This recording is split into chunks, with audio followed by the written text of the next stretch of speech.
আমার মনে হয় আগেও যথেষ্ট যোগাযোগ হয়েছে। শান্ত আমরা দুদিক থেকেই আমরা ক্লিয়ার যে কি হচ্ছে বা কি হয়নি। দলে যেন খুব বেশি পরিবর্তন না আসে। আগামীকাল ফেরত আসার পরে একদিন তো ডেফিনেটলি ওরা বিশ্রামে থাকবে, 18 তারিখ বিশ্রামে থাকবে। হয়তো কেউ কেউ অপশনাল প্র্যাকটিস করলেও করতে পারে। 19 তারিখে ওদের প্র্যাকটিস সেশন থাকবে এবং 20 তারিখে ওরা প্রথম ম্যাচ খেলবে। এইভাবে যেহেতু ওরা খেলার মধ্যে আছে, সেই মাত্রার প্রিপারেশনের বোধহয় প্রয়োজন নেই, বাট একটু হয়তো অ্যাডজাস্ট করে নেওয়ার একটা ব্যাপার থাকবেই। নতুন টিম, কন্ডিশনটা আবার আমাদের নিজেদের কন্ডিশন, সেটা গত এক মাসে সেটা থেকে দূরে আছি আমরা। সো ওইটার সাথে একটু মিলিয়ে নেয় আমার প্রিপারেশন ঠিক কতটুকুই থাকবে পাকিস্তান সিরিজের জন্য। এই মুহূর্তে আমার পক্ষে এটা বলা সম্ভব নয়। এটা হয়তো সিলেক্টর, কোচ, ক্যাপ্টেন এরা মিলে ঠিক করবে। তবে আলটিমেটলি আমাদের আমরা চাইবো এশিয়া কাপের আগে একটা কমপ্লিট একটা দল চাইবো, এবং সেখান থেকে খুব বেশি পরিবর্তন আমরা চাইবো না।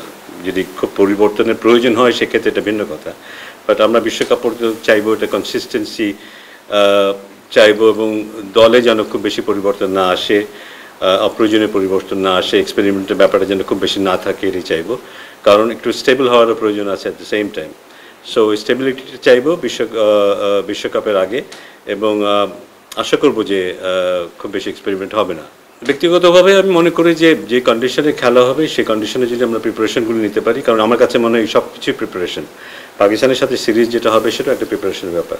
সো মূল কন্ডিশন যেটা থাকবে ভারতে, আমরা জানি যে ভারতের উইকেটগুলোতে ওদের পক্ষে এটা এই সক্ষমতা ওদের আছে, ভালো উইকেট বানানোর, 200 রানের উইকেট বানানোর সক্ষমতা ওদের আছে, এবং সেরকম উইকেটেই হয়তো আমাদের খেলতে হবে।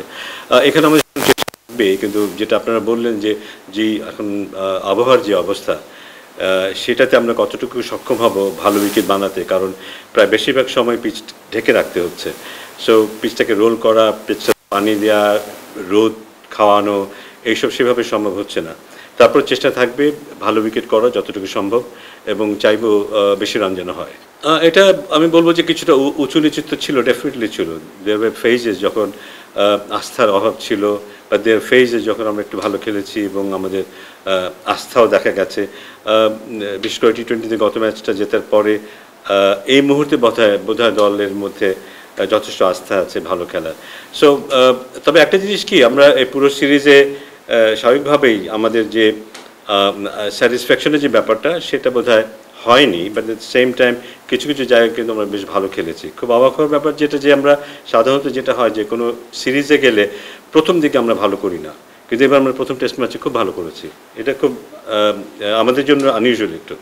আবার দ্য সেম টাইম শেষের দিকে এসেও আবার আমরা এখনও নিজেদেরকে ধরে রাখতে পেরেছি, এটা একটা পজিটিভ দিক। তো আশা করি যে মানসিকভাবে আমাদের প্লেয়াররা এভাবেই যদি নিজেদের শক্তিটাকে দেখাতে পারে, সো আরও সামনে এগিয়ে যাওয়ার সুযোগ তাদের আছে। ভারত সিরিজটা ক্যান্সেল হয়ে গেল না এই মুহূর্তে, এই সময়টা হচ্ছে না, এটা অন্য সময় অলরেডি একটা সময় নির্ধারণ করা হয়েছে। এই সময়টা হচ্ছে না, অন্য একটা সময়টা নির্ধারণ করা হয়েছে। আমাদের অলরেডি আমরা একটা সিদ্ধান্ত নিয়েছি যে ওই সময়টা আমরা ইন্টারনালি কিছু ম্যাচের আয়োজন করতে পারি কিনা, কারণ এর আগেও আমরা করেছি যেটা জাতীয় দল এই টিমের সাথে খেলেছিল, সেরকম একটা কিছু। এটা ছিল আমাদের আগের একটা পরিকল্পনা, বাট এখন আমরা ভেবে দেখছি যে এর পাশাপাশি কোনো দলের সাথে আমরা খেলতে পারি কিনা, বা বাইরে কোনোখানে গিয়েও খুব অল্প সময়ের জন্য কিছু খেলা যায় কিনা, কোনো সুযোগ পাওয়া যায় কিনা, সেই জিনিসগুলো আমরা দেখছি। এগুলো যদি না হয় তাহলে আমরা ইন্টারনালি হয়তো, স্বাভাবিকভাবেই না, কারণ ওদেরকে হঠাৎ করে কেউ যদি প্রশ্ন করে একটা উত্তর তো দিতেই হবে, সেভাবে তার এসব প্রশ্ন মুখোমুখি হয়। তারা তাদের মত বলতেই পারে, মানে এটা যে কারো পারমিশন নিয়ে বলতে হবে এমন না। এমন না, আমার মনে হয় আগেও যথেষ্ট যোগাযোগ হয়েছে, এবং আমার মনে হয় আমরা এবং শান্ত আমরা দুদিক থেকেই আমরা ক্লিয়ার যে কি হচ্ছে বা কি হয়নি। আপনাদের কি কোনো ধরনের ইচ্ছা আছে যে সে কন্টিনিউ করুক অ্যাজ এ ক্যাপ্টেন? আমরা ওটা ডেফিনেটলি আমরা ওকে বলেছিলাম, বাট ও যেহেতু একটা সিদ্ধান্ত নিয়েছে, আপাতত we have respect for that.